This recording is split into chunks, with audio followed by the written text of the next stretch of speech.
सब लोग जो है पेपर कर लिए होंगे। अब जैसा आंसर जल्दी से कर दिया जाए।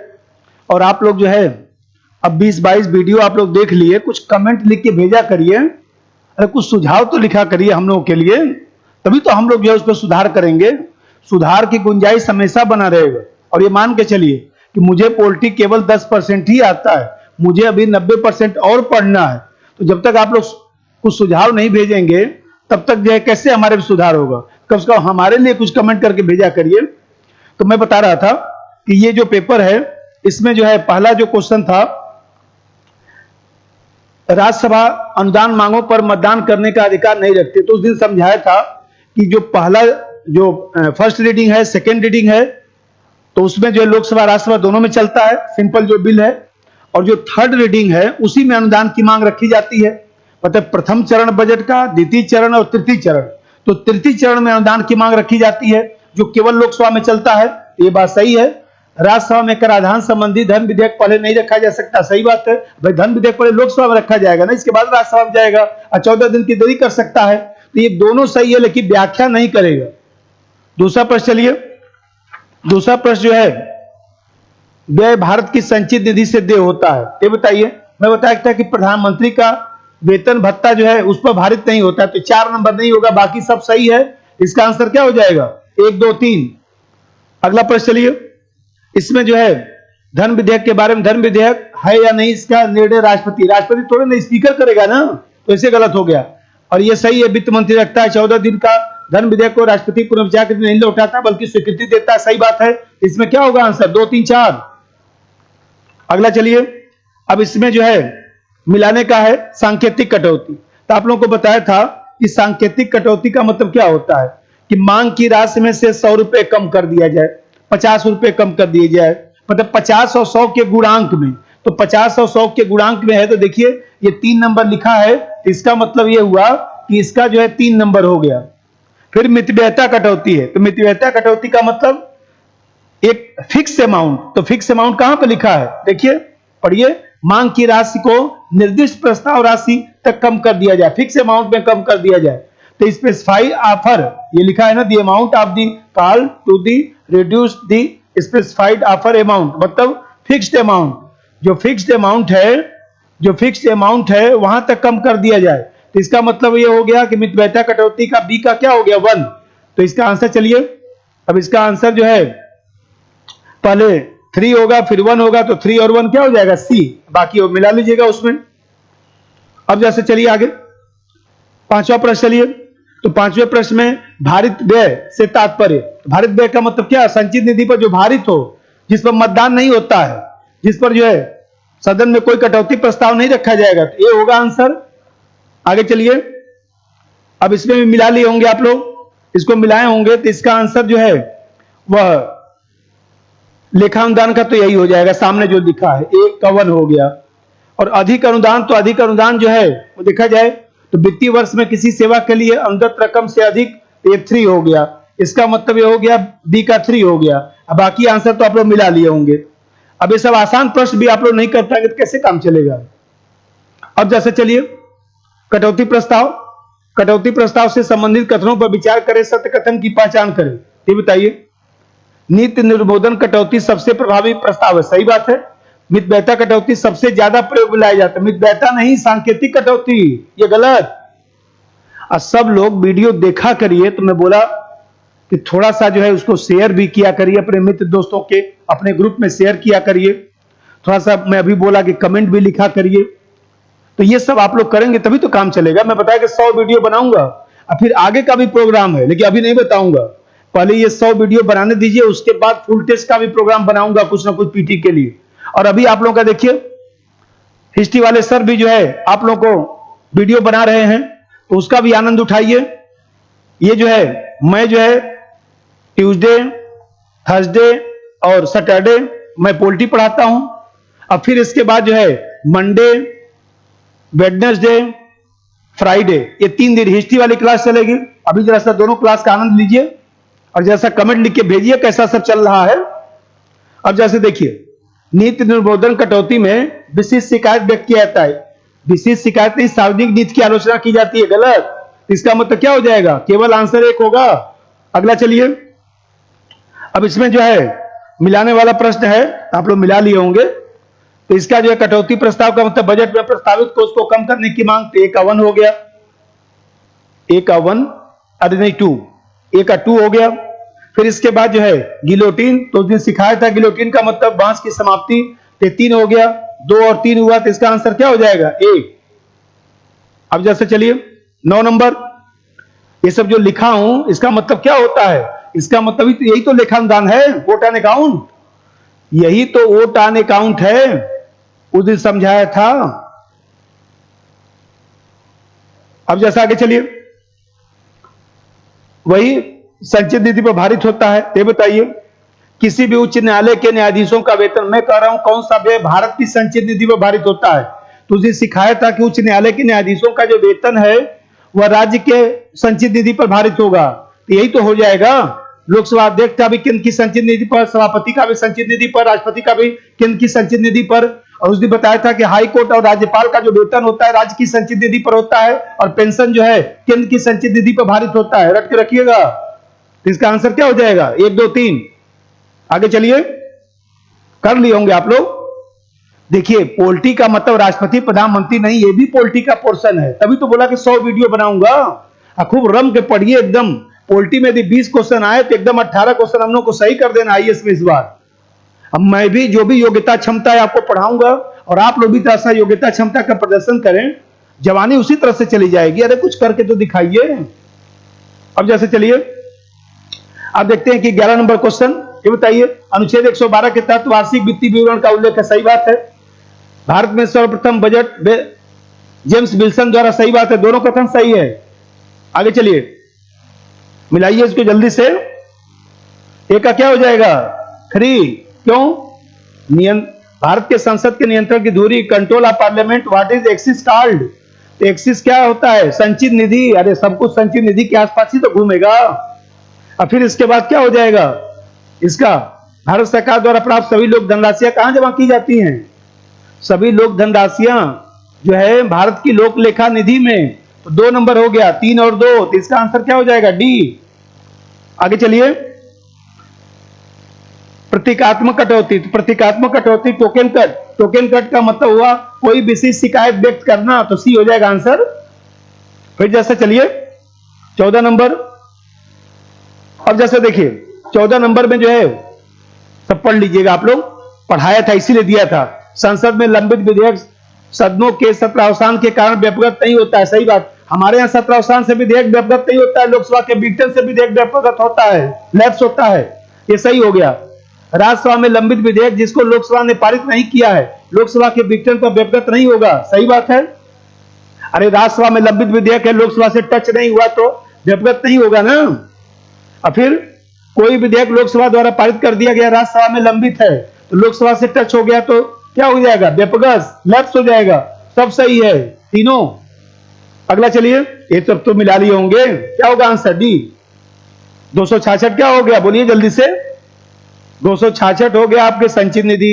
112 हो गया बजट वाला, वार्षिक वित्तीय विवरण। 4 हो गया। फिर इसके बाद ये 2 नंबर हो गया आकस्मिक निधि। 110 हो गया क्या? धन विधेयक। अब चलिए हम लोग कुछ आगे पढ़ते हैं। अब मैं बताया था कि आज हम लोग संसदीय प्रक्रिया की चर्चा करेंगे। तो संसदीय प्रक्रिया की चर्चा करेंगे तो यहां पर जो संसदीय प्रक्रिया है, इस संसदीय प्रक्रिया में पार्लियामेंट्री जो प्रोसेस है उसमें हम लोग को क्या क्या पढ़ना है? पहला चीज तो पढ़ना है प्रश्नकाल पढ़ना है। फिर इसके बाद दूसरा चीज पढ़ना है समितियां पढ़ना है। फिर हम लोग को जो है प्रस्ताव पढ़ना है, संकल्प पढ़ना है, फिर मूल प्रस्ताव पढ़ना है, और फिर इसमें जो है हम लोग को नियम कुछ जानना है। ये 4 चीज हम लोग को पढ़ना है। अब जैसा समझिए, अब देखिए जो संसदीय प्रक्रिया है, तो आप लोग जानते हैं कि हम लोग के यहाँ एक प्रकार से अप्रत्यक्ष लोकतंत्र है ना भाई, प्रतिनिधि मूलक लोकतंत्र है, ऐसे समझिए। अप्रत्यक्ष लोकतंत्र है। तो ये जो अप्रत्यक्ष लोकतंत्र है इसी को हम लोग प्रतिनिधि मूलक लोकतंत्र कहते हैं, रिप्रेजेंटेटिव गवर्नमेंट कहते हैं, प्रतिनिधि मूलक लोकतंत्र कहते हैं। और प्रतिनिधि मूलक लोकतंत्र का मतलब कि जनता जो है प्रतिनिधि का चुनाव करती है, और फिर जो है वो प्रतिनिधि जो है सरकार बनाते हैं, और प्रतिनिधि जो है सामान्यतः दल के साथ होते हैं। कोई दल बहुमत में होता है तो सरकार बनाता है, कोई दल विपक्ष में होता है। तो अब देखते हैं कि जनता का जो समग्र प्रतिनिधित्व है, जनता का समग्र जो प्रतिनिधित्व है, समग्र प्रतिनिधित्व कौन करता है? संसद। और संसद जब समग्र प्रतिनिधित्व करता है तो संसद में जो है संसदीय प्रक्रिया चलती है, संसदीय प्रक्रिया चलती है। और इसी संसदीय प्रक्रिया में जो है अभी बताया कि प्रश्नकाल हुआ, चाहे नियम हुआ, समितियां हुआ, प्रस्ताव हुआ, संकल्प हुआ, सब संसदीय प्रक्रिया का अंग है। और इसी संसदीय प्रक्रिया के माध्यम से सरकार को जो है वह नियंत्रित किया जाता है, सरकार को जो है उत्तरदायी बनाया जाता है, संवेदनशील बनाया जाता है। और संसदीय प्रक्रिया चलाने की जिम्मेदारी विपक्ष की भी है और सत्ता पक्ष की भी है। तो इसको हम लोग को समझना है। तो जितने भी आप जानते हैं कि भाई जो अल्पमत पे है विपक्ष में बैठता है और ये संसद के भीतर संसदीय प्रक्रिया चलती है। अब बाकी मेंस में आप लोग पढ़ते ही हैं संसदीय प्रक्रिया और तमाम चीजों का महत्व, लेकिन यहां पर जैसे चर्चा किया जाए, अब सबसे पहले हम लोग जो है प्रश्नकाल पर चर्चा करते हैं। ये प्रश्नकाल, ये जो प्रश्नकाल है, क्वेश्चन आवर, ये ध्यान रखिए कि जो प्रश्नकाल होता है उसमें जो है हम लोग के यहाँ सदन जो है 11 बजे से शुरू होता है, 11 बजे से 12 बजे तक जो है प्रश्नकाल चलता है। पहले तो इसको समझिए। और फिर आप देखते हैं कि 12 बजे से 1 बजे तक हमारे यहाँ शून्यकाल चलता है, 0 आवर चलता है। और फिर इसके बाद 1 बजे से लेकर 4 बजे तक या 5 बजे तक जो है वह विधेयक पर चर्चा चलती है, विधेयक पर चर्चा होती है। कभी मान लीजिए 4 बजे तक, कभी 5 बजे तक। और फिर 4:30 से लेकर 4:30 से 5 बजे तक या 5 बजे से लेकर 5:30 बजे तक जो है हाफ आवर डिस्कशन होता है, आधे घंटे की चर्चा होती है। ये तो देखिए प्रश्नकाल जो है वह पूछने के लिए, प्रश्नकाल में प्रश्न पूछने के लिए 10 दिन पहले लिखित सूचना दी जाती है स्पीकर को या सभापति को। और प्रश्नों की श्रेणियों का निर्धारण जो है वह स्पीकर और सभापति करता है। और कोई भी सदस्य एक दिन में अधिकतम कुल मिलाकर 5 प्रश्न ही पूछ सकता है। ये तो मान लीजिए सब करिए प्रश्नकाल में जैसे 2 चीजें हुआ, एक तो सामान्य पहलू हुआ और दूसरा प्रश्नकाल में क्या क्या जो है प्रश्न चलता है। इसका मतलब कि प्रश्नकाल प्रश्नों का जो प्रकार है उसको समझना है। तो प्रश्नों का प्रकार जो है 3 तरह का होता है। एक तो तारांकित प्रश्न होता है, स्टार्ड क्वेश्चन, तारांकित प्रश्न। दूसरा होता है अतारांकित प्रश्न। और तीसरा होता है अल्प सूचना प्रश्न, शॉर्ट नोटिस क्वेश्चन, अल्प सूचना प्रश्न। तो स्टार्ड क्वेश्चन, अनस्टार्ड क्वेश्चन और शॉर्ट नोटिस क्वेश्चन, 3 तरह के प्रश्न होते हैं। तो यहां पर ध्यान रखिए, जैसे मैं बता रहा था कि एक दिन में अधिकतम जो है कुल मिलाकर कोई भी सदस्य अधिकतम 5 प्रश्न ही पूछ सकता है। तारांकित, अतारांकित और अल्प सूचना प्रश्न सब मिलाकर 5 ही प्रश्न पूछ सकता है। और यहां पर ध्यान रखिए कि किसी भी सदन में एक दिन में अधिकतम जो है 20 तारांकित प्रश्न ही चल सकता है, लेकिन अतारांकित प्रश्नों की संख्या 230 तक हो सकती है, अभी जो नियम है। अब प्रश्नकाल की शुरुआत आप जानते हैं कि हमारे यहाँ कब से हुआ? 1892, हिस्ट्री पढ़े होंगे आप लोग। 1892 से प्रश्नकाल की शुरुआत होती है। और फिर आप जानते हैं कि 1909 के अधिनियम में जो है हमारे यहाँ सप्लीमेंट्री क्वेश्चन पूछने का अधिकार दे दिया गया।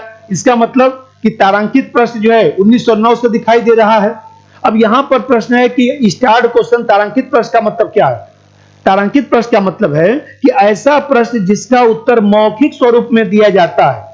जब मौखिक स्वरूप में कुछ बोलेंगे तो अनुपूरक प्रश्न भी तो पूछा जाएगा, सप्लीमेंट्री क्वेश्चन भी तो पूछा जाएगा। तो तारांकित प्रश्न में सप्लीमेंट्री क्वेश्चन भी पूछा जाता है। और अतारांकित प्रश्न का मतलब कि ऐसा प्रश्न जिसका उत्तर लिखित स्वरूप में दिया जाता है और इस पर कोई अनुपूरक प्रश्न नहीं पूछा जा सकता। अरे लिखित रूप से हम दे दिए, जाइए घर पे पढ़ते रहिए, नोट्स बना के नहीं हम लोग देते हैं। अब बोल देते हैं उसी से पढ़ के कोर्स पढ़ लीजिएगा। ये बताइए, पढ़ लीजिएगा तो घर पे किससे पूछेंगे? अब देखिए तीसरा अल्प सूचना प्रश्न। तो यहां पर ध्यान रखिए कि अल्प सूचना प्रश्न का मतलब होता है कि ऐसा प्रश्न जो अविलंबनीय लोक महत्व का है, अर्जेंट पब्लिक इंटरेस्ट का मैटर है, और जिसका उत्तर जो है निर्धारित समय सीमा के भीतर दिया जाता है। भाई तारांकित और अतारांकित प्रश्नों का उत्तर जो है निर्धारित समय सीमा के भीतर नहीं दिया जाएगा, लेकिन अल्प सूचना प्रश्न का उत्तर जो है निर्धारित समय सीमा के भीतर दिया जाता है। और अल्प सूचना जो प्रश्न है, जो शॉर्ट नोटिस क्वेश्चन है, उसमें मौखिक, लिखित और दोनों स्वरूपों में चल सकता है। तो एक चीज ध्यान रखिए कि तारांकित और अतारांकित प्रश्न का जो है समय सीमा नहीं है, लेकिन अल्प सूचना प्रश्न का समय सीमा है और सामान्यतः 20 दिन के भीतर जो है उसका उत्तर दे दिया जाता है। सामान्य रूप से अभी जो नियम है। और एक चीज और ध्यान रखिए कि 2009 से पहले यह नियम था कि कोई भी प्रश्न यदि तारांकित में श्रेणी में रखा गया है और उस दिन मान लीजिए मंत्री नहीं आता है तो उसको हम लोग अतारांकित प्रश्न मान लेते थे। लेकिन 2009 में जो है वह मीरा कुमार जो स्पीकर रही, उन्होंने नियम बदल दिया और उन्होंने कहा कि कोई भी प्रश्न यदि तारांकित में रखा गया है तो फिर यदि मंत्री नहीं आएगा तो दूसरी बार जो है उसको तारांकित प्रश्न नहीं, उसको उत्तर देना पड़ेगा, उसको अतारांकित प्रश्न नहीं माना जाएगा। यहां तक क्लियर है? अब मैं लिखा हूं, देखिए शून्यकाल। शून्यकाल का मतलब होता है, जीरो आवर का मतलब होता है, पहले तो समझिए कि शून्यकाल का जन्म भारत में हुआ। आप जानते हैं कि 1960 के दशक में क्या हुआ? अरे बूढ़े लोग जो है सदन में बैठे रहते थे, 11 बजे से सदन की कार्रवाई शुरू होती थी, अब 12 बजे लंच हो जाता थे तो किसी को भूख लगेगा, सब लोग बैठ के वहीं पर बातचीत करते रहते थे। स्पीकर ने इसी बातचीत को शून्यकाल घोषित कर दिया, जीरो आवर, और शून्यकाल का जन्मदाता भारत बन गया। तो आप देखते हैं कि शून्यकाल का जन्म भारत में हुआ और लोक महत्व के मुद्दों को जो है इसमें उठाया जाता है। इसमें बहस करने के लिए, इसमें किसी मुद्दे को रखने के लिए 10 बजे से पहले सूचना देना होता है, उसी दिन 10 बजे से पहले सूचना देना होता है। और शून्यकाल का मानक समय 1 घंटा होता है और शून्यकाल में बताया कि 12 बजे से 1 बजे तक चलता है मानक समय, लेकिन स्पीकर कम या ज्यादा कर सकता है। इसमें मौखिक चर्चा की जाती है और इसमें सरकार का वक्तव्य देना आवश्यक नहीं। और एक चीज लिखा हूं, आधे घंटे की चर्चा, हाफ आवर डिस्कशन। तो हाफ आवर डिस्कशन का मतलब होता है, यह भी लोक महत्व के मामले पर होता है। इसका मतलब होता है कि जैसे मान लीजिए कोई तारांकित प्रश्न है, कोई अतारांकित प्रश्न है या अल्प सूचना प्रश्न है और मान लीजिए सदन संतुष्ट नहीं होता है तो स्पीकर कहता है कि चलिए आपके प्रश्न को हम जो है हाफ आवर डिस्कशन में रख देंगे, लास्ट में रख देंगे, उस पर और भी चर्चा हो जाएगी। तो यदि तारांकित और अतारांकित प्रश्नों से जो है सदन संतुष्ट नहीं हो पाता है तो उस पर ज्यादा यदि चर्चा की आवश्यकता होती है, कोई मामला अधूरा हो जाता है तो उसको हाफ आवर डिस्कशन में रख दिया जाता है। तो लोकसभा में हाफ आवर डिस्कशन जो है सोमवार, बुधवार और शुक्रवार को चलता है और राज्यसभा में जो है हाफ आवर डिस्कशन सभापति की अनुमति से चलता है। ये तो प्रश्नकाल हुआ। अब दूसरा चीज मैं इसमें लिखा था, समितियां। समितियों का क्या मतलब है? अब यहां पर समझिए, ये जो समितियां हैं तो समितियां में 2 चीजें, एक तो सामान्य पहलू जानना है, सामान्य पहलू जानना है, और दूसरा चीज जानना है समितियों का प्रकार जानना है। तो समितियों के प्रकार में 3 प्रकार होता है, एक तो स्थायी समिति, स्थायी समिति, अस्थायी समिति और जो है विभागीय समितियां। स्थायी का मतलब स्टैंडिंग कमेटी, एडहॉक कमेटी और जो है डिपार्टमेंटल कमेटी। ये 3 प्रकार की समितियां हैं। तो पहले समितियों के बारे में थोड़ा सा जानिए। देखिए, समितियों के बारे में ऐसे समझिए कि हमारे यहां जो है जितनी भी संसदीय प्रक्रिया है सब कहां से लिया गया है? ब्रिटेन से लिया गया है। जितना भी संसदीय प्रक्रिया है सब ब्रिटेन से लिया गया है। आप जानते हैं कि जो भारत में समितियों की शुरुआत होती है, मॉन्टेग्यू चेम्सफोर्ड जो सुधार आया था उसकी, जिसके आधार पर 1919 का अधिनियम बनाया गया था, वहीं से समितियों की शुरुआत मानी जाती है। और संविधान लागू होने पर स्थायी और अस्थायी 2 तरह की समितियां बनाई गई और सभी समितियां अनुच्छेद 118(1) के तहत बनाई जाती हैं। आप जानते हैं कि जो हम लोग के यहाँ आर्टिकल है अनुच्छेद 118(1), उसके तहत समितियां बनाई जाती हैं। और फिर देखिए, थोड़ा सा ध्यान रखिए, समितियों की गणपूर्ति 1/3 होती है। कोरम जो है 1/3 होता है। 1/3 सदस्य आएंगे तभी समितियों का कार्रवाई शुरू होता है। और जितनी भी समितियां हैं, सामान्यतः समितियों का गठन और चुनाव स्पीकर द्वारा कराया जाता है और सभी समितियां सामान्यतः अपनी रिपोर्ट जो है स्पीकर को देती हैं और कुछ समितियां अपनी रिपोर्ट सभापति को देती हैं। तो यहां पर एक चीज हम लोग को ध्यान रखना है कि जो समितियां हैं, आप लोग मेंस में पढ़ते हैं समितियों का महत्व, समितियों की जो समस्या है, यहां पर चर्चा नहीं किया जाएगा। देखिए, आज थोड़ा सा बोलता हूं, ऐसे कंसेप्ट बन जाए कि वैश्वीकरण में सामाजिक आर्थिक परिस्थितियां जटिल हो गई हैं। सदन के भीतर सामान्य सदस्य जो है उन परिस्थितियों को नहीं समझ पाते हैं, तो समिति में उस तरह के लोगों को रखकर जो है विधेयक पर रचनात्मक चर्चा हो जाती है। जैसे समाज सेवी संहिता का जो विधेयक है, देखिए उसको भी समिति के पास भेजा गया। या इसी प्रकार से कोई विधेयक मान लीजिए है, जैसे दिल्ली सरकार वाला विधेयक था, उसको भी समितियों के पास भेजा गया था। और समितियों की कार्रवाई चूंकि गोपनीय होती है तो संसद की दलगत राजनीति से दूर रहकर सरकार जो है विपक्ष की रचनात्मक भूमिका का लाभ उठा लेता है। विपक्ष में भी तो योग्य व्यक्ति हैं, सब मोदी साहब की सरकार में ही थोड़े ना योग्य व्यक्ति हैं, और इस तरह से विपक्ष की योग्यता का सरकार को जो है लाभ मिल जाता है। समितियों द्वारा जो है नागरिक प्रशासन, वित्तीय प्रशासन पर आम जनता का नियंत्रण भी बना रहता है, जो हमारे लोकतंत्र को मजबूत करता है। और जानते हैं कि अधिकांश समितियों में लोकसभा राज्यसभा दोनों के सदस्य होते हैं, तो ऐसी स्थिति में जो है दोनों जब सदनों के सदस्य होते हैं तो दोनों सदनों में एक तरह से साहचर्य की स्थिति भी बनी रहती है। लेकिन इसको छोड़िए, मेंस में पढ़िएगा विश्लेषण। अब यहां पर समझिए, यहां मैं बता रहा था कि जो हमारे यहाँ समितियां हैं, स्थायी समिति का मतलब क्या है। देखिए, स्थायी समिति कहते समय आपके दिमाग में जो है ये आना चाहिए कि स्टैंडिंग कमेटी। स्थायी समिति का मतलब ऐसी समितियां जो निरंतर कार्य करती हैं, वर्ष भर कार्य करती है, और जिनके अध्यक्ष और सदस्य का कार्यकाल 1 वर्ष होता है, जिनका चुनाव पीआरबी देशटीवी सिस्टम होता है। पीआरबी देशटीवी सिस्टम राष्ट्रपति बताया था ना, पीआरबी देशटीवी सिस्टम होता है, अनुपातिक प्रतिनिधित्व प्रणाली के माध्यम से चुनाव होता है। और ऐसी समितियों में मंत्री सदस्य नहीं बन सकते हैं, और इसमें सामान्यतः सत्ता पक्ष और विपक्ष दोनों के लोगों को रखा जाता है। बस इतना कंसेप्ट है। ये तो सामान्य पहलू हुआ स्थायी समिति का। अब स्थायी समिति का एग्जाम्पल क्या है, तो स्थायी समिति का एग्जाम्पल जैसे मान लीजिए हमारे यहाँ जो है जो लोक लेखा समिति है, जो लोक लेखा समिति है, आप जानते हैं कि जो वित्तीय समितियां हैं, वित्तीय समिति का मतलब कि लोक लेखा समिति, प्राक्कलन समिति और सार्वजनिक उपक्रम संबंधी समिति, पब्लिक जैसे इसको बोलते हैं पीएससी, पब्लिक अकाउंट कमेटी। तो जो पीएससी है वो भी स्थायी समिति है, जो कि वित्तीय समिति। और एक मैं आप लोग को जो नोट्स भेजा हूं उसमें एक कॉलम में बना रखा हूं, उस कॉलम में जो है कौन सी समितियां कौन कौन सा कार्य करती है, एक चार्ट बना रखा हूं। उस चार्ट को देख कर नहीं डालिएगा, मिलाने का प्रश्न आता है। अब लोक लेखा समिति है, आप जानते हैं कि लोक लेखा समिति में आपको ध्यान रखना है, इसमें अधिकतम 22 सदस्य होते हैं, 15 धनसाध, 15 जो है लोकसभा के सदस्य होते हैं, 7 जो है राज्यसभा के सदस्य होते हैं। और जो राज्यसभा के सदस्य होते हैं उनको जो है सहयोगी सदस्य कहा जाता है। सहयोगी सदस्य का मतलब सहयोग करने वाले सदस्य, कोऑपरेटिव मेंबर्स कहा जाता है। अब देखिए, अब यहां पर आपको ध्यान रखना है कि ये जो लोक लेखा समिति है वो कौन सा काम करती है। तो लोक लेखा समिति जो है, जैसे मैं आप लोगों को जब कैग पढ़ाया था, याद होगा जब कैग पढ़ाया था तो कैग में बताया था ना कि कैग जो हमारे यहाँ इंटीग्रेटेड सिस्टम है, ऐसे सामने केंद्र स्तर पर जो है वो कैग क्या करता है। मान लीजिए कैग जो है वो लेखा परीक्षण करता है, उस दिन सिखाया था, कैग वाला जाकर देखिएगा वीडियो। लेखा परीक्षण करता है और लेखा परीक्षण करके राष्ट्रपति को देता है। राष्ट्रपति क्या करता है, उसको संसद में रखवाता है, और संसद में संसदीय समितियां बनाई जाती हैं। तो संसद में समितियां बनाई जाती हैं, तो समितियों में 2 समितियां बनाई जाती हैं, एक तो पीएससी लोक लेखा समिति और दूसरा सार्वजनिक उपक्रम संबंधी समिति। सार्वजनिक उपक्रम संबंधित समिति, ये 2 समितियां बनाई जाती हैं।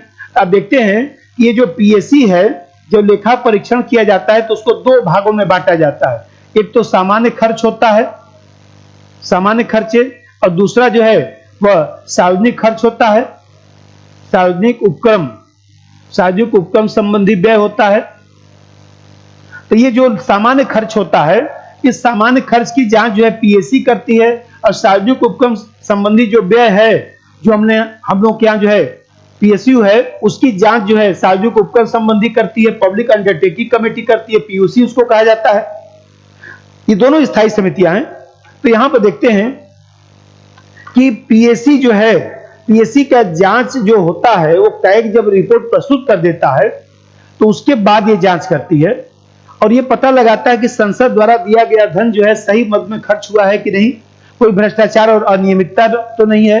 इस तरह से जांच करती है और जांच करके पता लगाती है, जिससे भविष्य में हम लोग को चेतावनी मिलता है। पैसा तो खर्च हो गया, अब पैसा खर्च हो गया, उसके बाद जांच हो रहा है, इसीलिए तो पोस्टमार्टम समिति कह दिया जाता है, क्योंकि कहीं ना कहीं जांच करने के बाद हम लोग को भविष्य में पता चलता है कि हम लोग को क्या और करना चाहिए। अब जानते हैं कि 1967 से ये समिति भारत में आजादी के बाद काम कर रही है, और आजादी के पहले 1921 में भी इस समिति ने कार्य करना शुरू किया था। और जानते हैं कि इसी समिति को लोक लेखा समिति को सबसे पुरानी वित्तीय समिति भी कहा जाता है, ये ध्यान रखना है। और जो सार्वजनिक उपक्रम संबंधी समिति है, अब जानते हैं कि सार्वजनिक उपक्रम जो संबंधी समिति है, तो इसमें जो है कितने सदस्य होते हैं, इसमें तो 22 सदस्य हो गए ना, अभी बताया हूं 15 धनसाध। और सार्वजनिक उपक्रम संबंधी समिति में भी 22 सदस्य होते हैं, 15 धनसाध। वही 15 लोकसभा से और 7 जो है राज्यसभा से सदस्य होते हैं।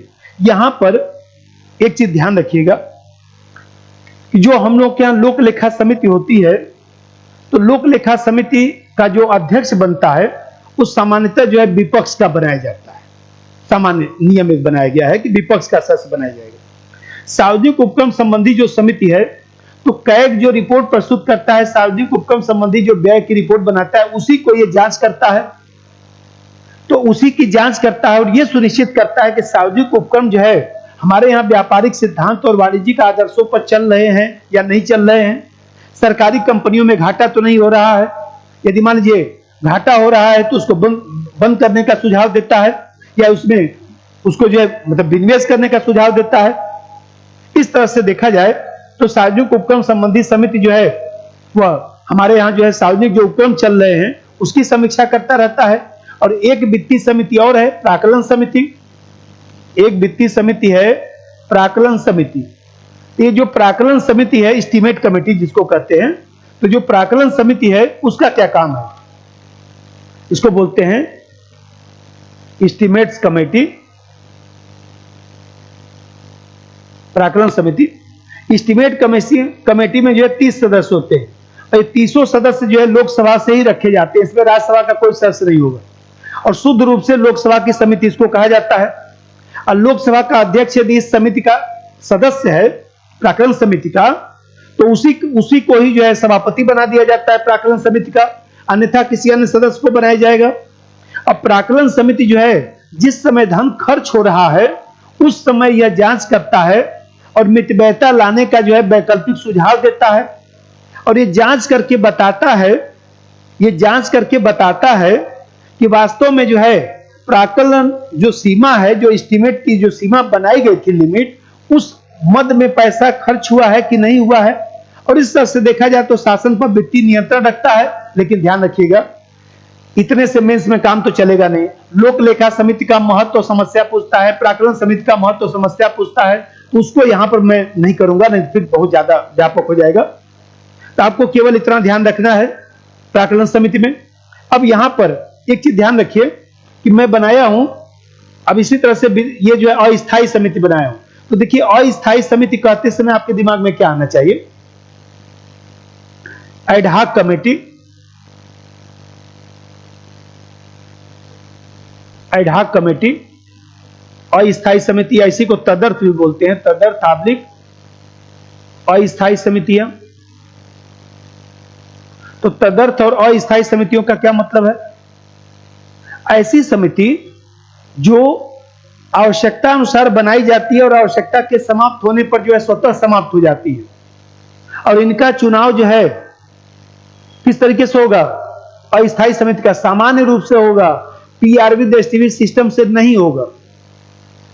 और यदि आप जानते हैं स्पीकर ही अध्यक्ष की नियुक्ति कर देता है और कार्य समाप्त होने के बाद समितियां जो है वो समाप्त हो जाती हैं। इसमें मंत्री भी सदस्य बन सकते हैं।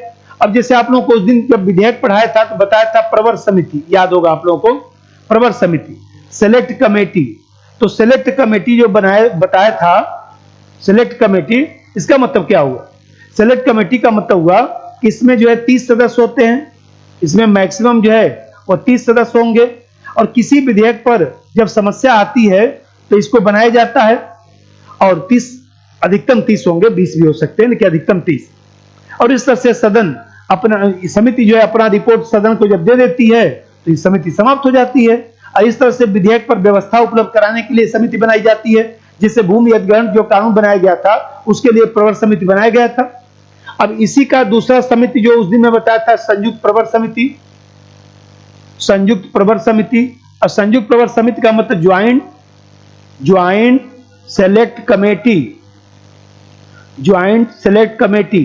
तो ज्वाइंट सेलेक्ट कमेटी का मतलब है कि इसमें अधिकतम 45 सदस्य होंगे और 30 जो है लोकसभा से और 15 जो है राज्यसभा से होंगे, मतलब 2:1 के अनुपात में इसमें रखा जाता है।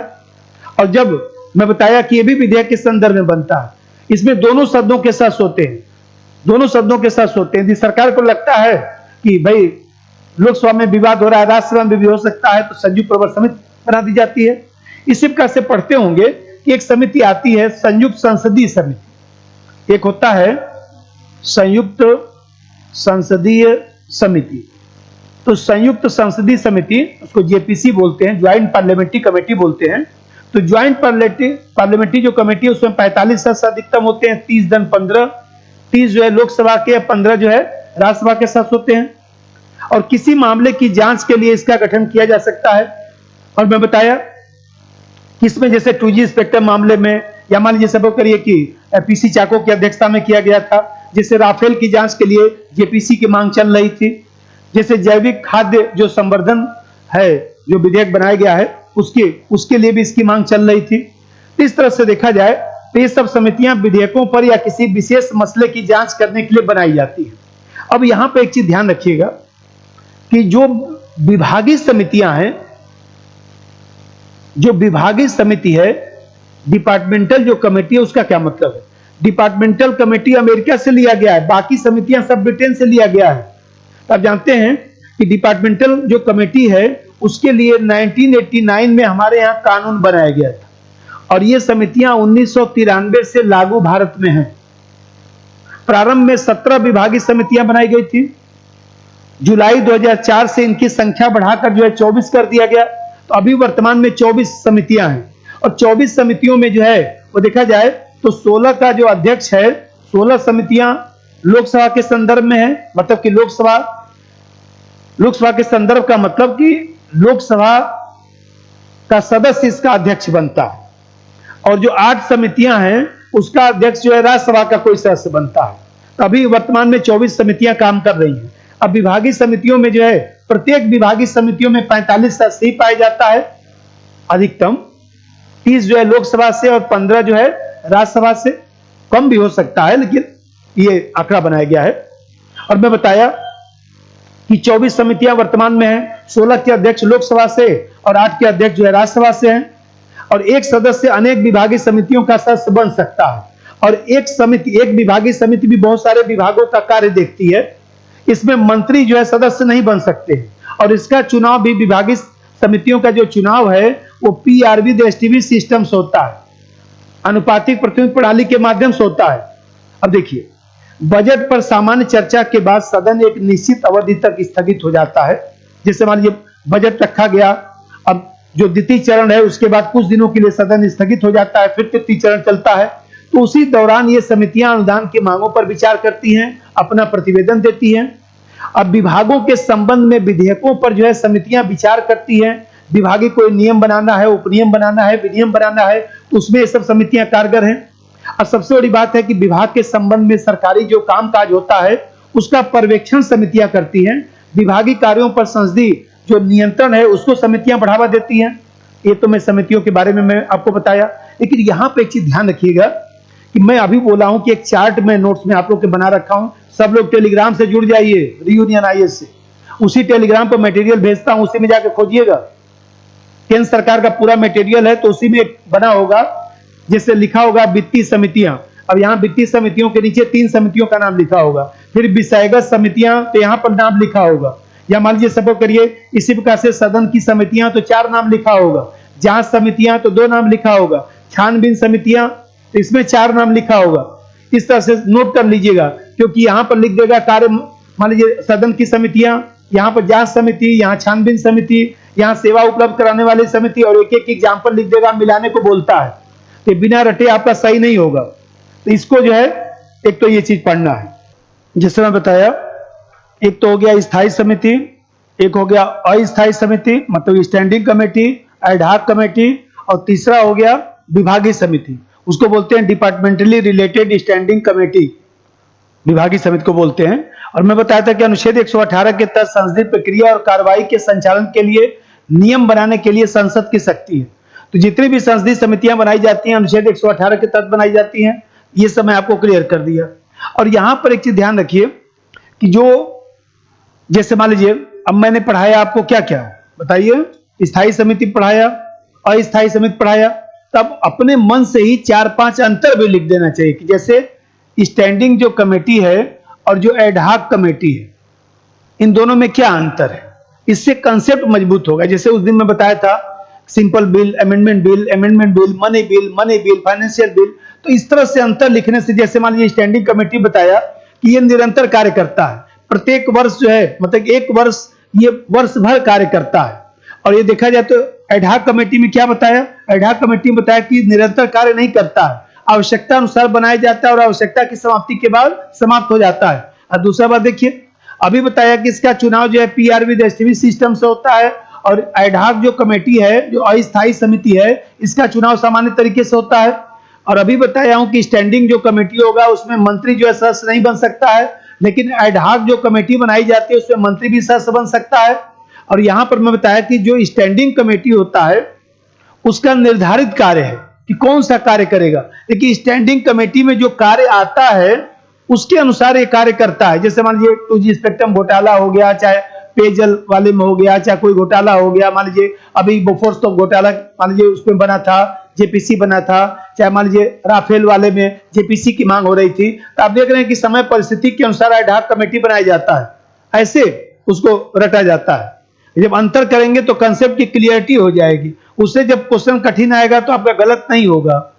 अब जैसे चलिए अब हम लोग पढ़ते हैं प्रस्ताव, संकल्प, मूल प्रस्ताव। तो देखिए प्रस्ताव मतलब होता है मोशन, संकल्प मतलब रिजोल्यूशन, और मूल प्रस्ताव मतलब सब्सटेंटिव मोशन, सब्सटेंटिव मोशन, तीन चीजें हैं।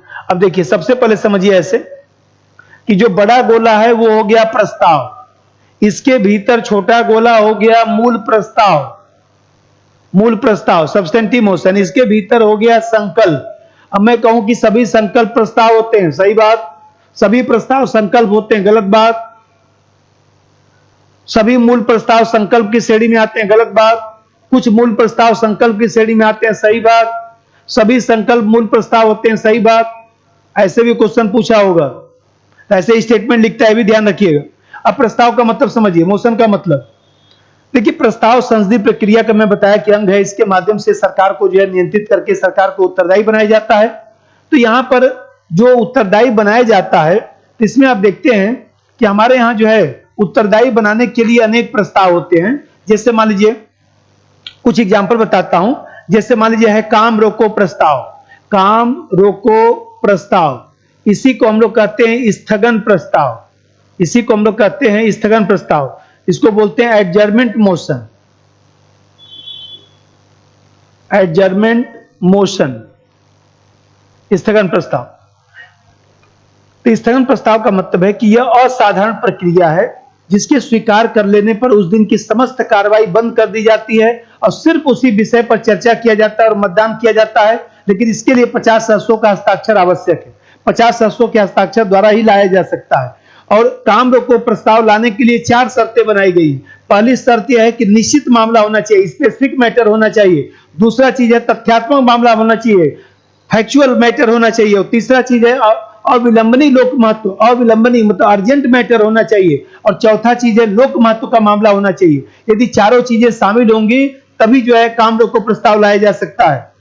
इस तरह से सरकार को उत्तरदायी बनाया जाता है। दूसरा प्रस्ताव, कुछ एग्जाम्पल समझिए। सेंसर मोशन, इसको बोलते हैं सेंसर मोशन। सेंसर मोशन का मतलब होता है CENSURE, सेंसर मोशन। इसका मतलब होता है निंदा प्रस्ताव, निंदा प्रस्ताव। निंदा प्रस्ताव का मतलब है कि किसी मंत्री की किसी मुद्दे पर आलोचना करने के लिए विपक्ष यह प्रस्ताव लाता है। इस प्रस्ताव में कारण स्पष्ट रूप से बताया जाता है कि हम इसलिए यह प्रस्ताव ला रहे हैं। अब 50 सदस्यों के हस्ताक्षर द्वारा यह प्रस्ताव आता है लोकसभा में, और राज्यसभा में लाने के लिए 25 सदस्यों का हस्ताक्षर चाहिए, और स्पीकर के स्वीकार करने पर जो है समय निश्चित किया जाता है। इस व्यवस्था को सेंसर मोशन कहा जाता है। और इसी प्रकार समझिए, जैसे मान लीजिए तीसरा है व्यवस्था का प्रश्न। व्यवस्था का प्रश्न, व्यवस्था का प्रश्न मतलब point of order, point of order. Point of order का मतलब है कि संविधान की जो गरिमा है उसको बनाए रखने के लिए इस प्रस्ताव का प्रयोग किया जाता है कि संसदीय जो नियम है, संविधान की जो गरिमा है, जो संसद का रूल रेगुलेशन है, उसका उल्लंघन कोई करने न पाए। और इस तरह से देखा जाए तो यदि कोई उल्लंघन करता है तो इस प्रस्ताव के माध्यम से जो है कार्रवाई की जाती है। तो जो संसदीय प्रक्रिया का नियम है उसको उसके उल्लंघन को रोकने के लिए इस प्रस्ताव का प्रयोग किया जाता है। तो आप देखते हैं, ऐसे समझिए कि कोई सदस्य है, मान लीजिए सपोज करिए कि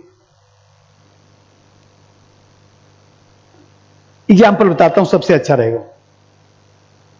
जैसे अटल बिहारी वाजपेयी साहब जो है जब प्रधानमंत्री थे तो उन्होंने सदन के भीतर बोल दिया, जब विपक्ष के नेता रहे या प्रधानमंत्री जब थे तब की भी घटना है, उन्होंने बोल दिया कि भाई हम लोग देश में पैदा हुए तो हम लोग राष्ट्रवादी मूल्य नहीं रखते हैं, कम रखते हैं। विदेशी लोग जो नागरिक बने हैं कहीं न कहीं राष्ट्रवादी मूल्य ज्यादा रखते हैं, सोनिया गांधी जी के लिए। अब जानते हैं कि ये तो हमारे यहां तो नागरिक कोई भी बन सकता है, कोई भी किसी पद को धारण कर सकता है। अब समस्या ये हुआ कि मनमोहन सिंह साहब ने पॉइंट ऑफ ऑर्डर उठाया, और इस तरह से जो व्यक्ति पॉइंट ऑफ ऑर्डर उठाता है उसको बोलने का मौका दिया जाएगा और क्षमा मांगने पर ही जो है सदन की कार्रवाई आगे बढ़ेगी। और इस तरह से वाजपेयी साहब ने क्षमा मांगा था। अगला बात समझिए, अगला प्रस्ताव जैसे ध्यानाकर्षण प्रस्ताव, ध्यानाकर्षण प्रस्ताव। ध्यानाकर्षण प्रस्ताव का मतलब होता है कि सार्वजनिक हित के विषय पर जो है सरकार और मंत्री का ध्यान आकर्षित करने के लिए यह प्रस्ताव लाया जाता है। और ध्यानाकर्षण प्रस्ताव का जन्म भारत में हुआ है, और आजादी के बाद आप जानते हैं कि सबसे पुरानी ये प्रक्रिया है 1954 से चल रही है। इसका जन्म भी भारत में हुआ। क्यों? बीच बीच में लोग जो है ध्यान आकर्षित करते रहते थे, तो उसी से ध्यानाकर्षण प्रस्ताव का जन्म हो गया। इसी का समझिए। पांचवा जो प्रस्ताव है, जैसे मान लीजिए विशेषाधिकार प्रस्ताव। विशेषाधिकार प्रस्ताव, विशेषाधिकार प्रस्ताव का मतलब होता है privilege motion. Privilege motion, privilege motion का मतलब है कि यदि किसी मंत्री ने तथ्य को छुपाकर या गलत जानकारी देकर संसद सदस्यों या संसद के विशेषाधिकार का हनन किया है, तो ऐसे समय में संसद जो है सब कोई संसद का सदस्य जो है मंत्री के खिलाफ यह प्रस्ताव ला सकता है। जैसे मान लीजिए स्मृति ईरानी साहब ने जो है कुछ मान लीजिए जेएनयू के बारे में कुछ इधर उधर बोला था, तो मायावती जी जो है वह इसके माध्यम से प्रस्ताव लाई थी, और अंत में उनको क्षमा मांगना पड़ा था कि नहीं भाई हमसे गलती हो गया, तथ्यात्मक। इस प्रस्ताव को हम लोग विशेषाधिकार प्रस्ताव कहते हैं। अब देखिए ये तो प्रस्ताव हुआ। अब मैं बताऊं मूल प्रस्ताव क्या होता है, थोड़ा सा उसके बारे में चर्चा कर लें। और भी प्रस्ताव नोट्स में लिखा है, पढ़ लीजिएगा। सब लोग टेलीग्राम से जुड़िए जाकर, उसी पर पेपर भी जाएगा, उसी पर मटेरियल भी जाएगा। मूल प्रस्ताव, सब्सटेंटिव मोशन, सब्सटेंटिव मोशन का मतलब क्या है? सब्सटेंटिव मोशन का मतलब है कि ऐसा प्रस्ताव जो स्वयं सिद्ध सत्य की तरह है, एग्जाम की तरह है, अपने आप में स्पष्ट होता है, सदन स्पष्ट अभिव्यक्ति करता है, इसको स्पष्ट करने के लिए अन्य बातों की कोई आवश्यकता नहीं होती है, यह अपने आप में संपूर्ण होता है, स्पष्ट रूप से निर्णय करता है। ऐसे प्रस्ताव को मूल प्रस्ताव कहा जाता है। जैसे आप देखते हैं इसके दो उदाहरण सबसे अच्छे हैं। एक तो अविश्वास प्रस्ताव, नो कॉन्फिडेंस मोशन, अविश्वास प्रस्ताव, और दूसरा होता है विश्वास प्रस्ताव। दूसरा होता है विश्वास प्रस्ताव। तो अविश्वास प्रस्ताव का मतलब क्या हुआ? अभी अविश्वास प्रस्ताव आया था ना, अभी सदन में अविश्वास प्रस्ताव आया था, तो 198(1) के तहत यह प्रस्ताव लाया जाता है। और जानते हैं कि 50 सदस्यों के हस्ताक्षर द्वारा विपक्ष इसको लाता है कि लोकसभा में सरकार का बहुमत है या नहीं है, उस बहुमत की जांच करने के लिए लाया जाता है। अभी जो आया था, अभी मोदी साहब के खिलाफ आया था ना, बहस हुआ था।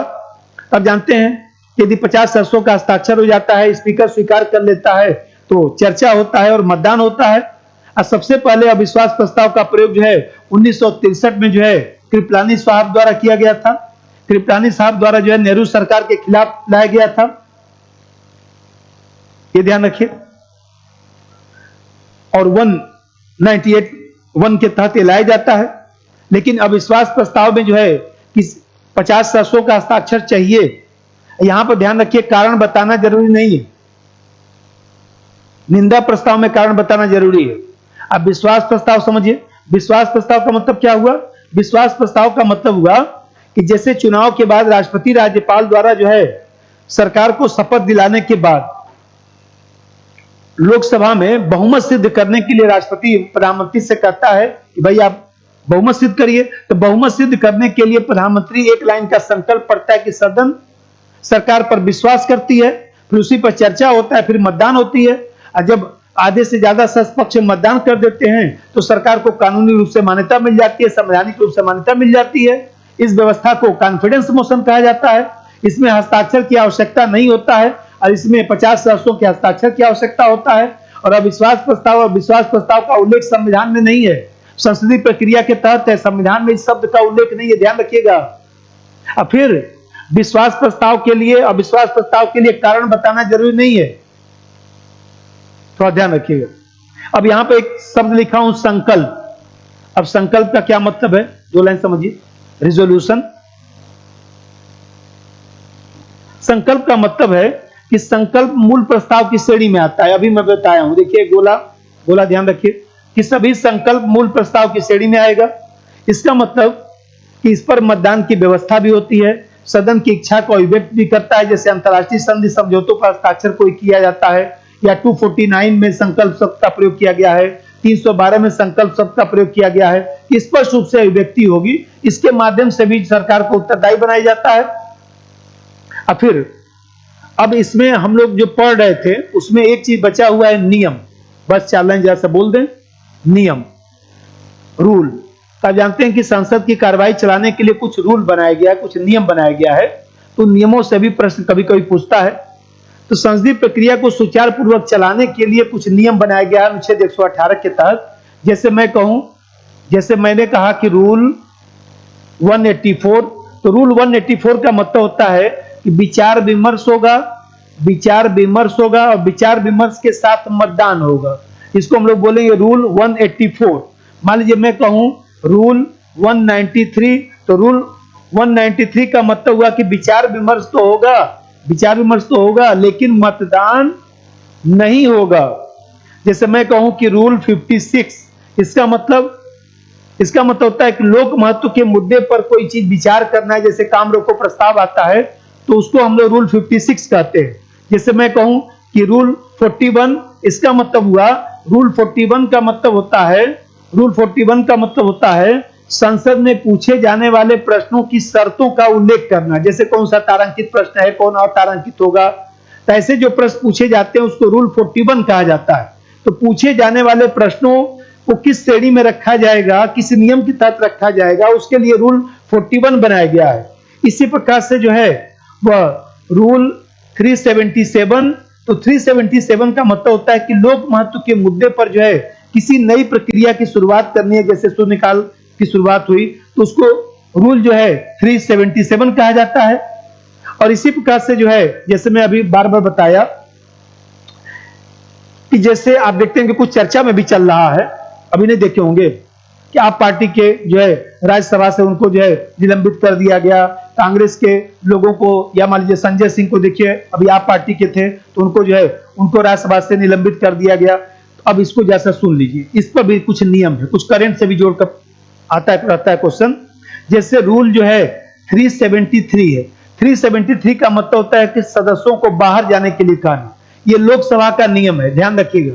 रूल 373 का मतलब हुआ कि सदस्यों को बाहर जाने के लिए कहना। इसी प्रकार से रूल जो है 374 जो है वह सदस्य का निलंबन करना, 2 दिन 4 दिन के लिए निलंबन करना। या इसी प्रकार से आजकल एक रूल चलता है 374A। 374A का मतलब कि सदस्य का स्वतः निलंबन। इसका मतलब यह हुआ कि कोई स्पीकर के सीट के पास आ जाता है, नारा लगाने लगता है, अभद्र व्यवहार करता है, तो ऐसी दिशा में जो है शेष अवधि के लिए, जैसे संजय सिंह को शेष अवधि के लिए जो है निलंबन कर देना, इसको बोलते हैं 374A। ये तो लोकसभा में चलता है। इसी प्रकार से राज्यसभा के लिए भी कुछ नियम बनाया गया है। जैसे रूल जो है 255, सदस्य का सदन से बाहर जाना, चले जाने के लिए कहना, राज्यसभा में 255 कहा जाता है। इसी प्रकार से राज्यसभा में जो है 256 नियम बनाया गया है। इसको मतलब होता है 256 का मतलब होता है सदस्य का निलंबन। राज्यसभा में सदस्य का निलंबन होगा तो उसको 56 कहा जाएगा। क्लियर हुआ कंसेप्ट? इस तरह से कुछ नियम बनाया गया है। आप देखे होंगे कि 256 में ही जो है ये सब नियम बनाया गया है कि राज्यसभा से बाहर चले जाना, उसका निलंबन कर देना, 2 दिन 5 दिन 7 दिन के लिए निलंबन कर देना, इस तरह से। ठीक है, और बाकी पेपर में अब निकलता ही है। चलिए, और आप सभी लोग जो है खूब अच्छा से उसको पढ़िए, एकदम हमारी शुभकामना आप लोगों के साथ रहेगी।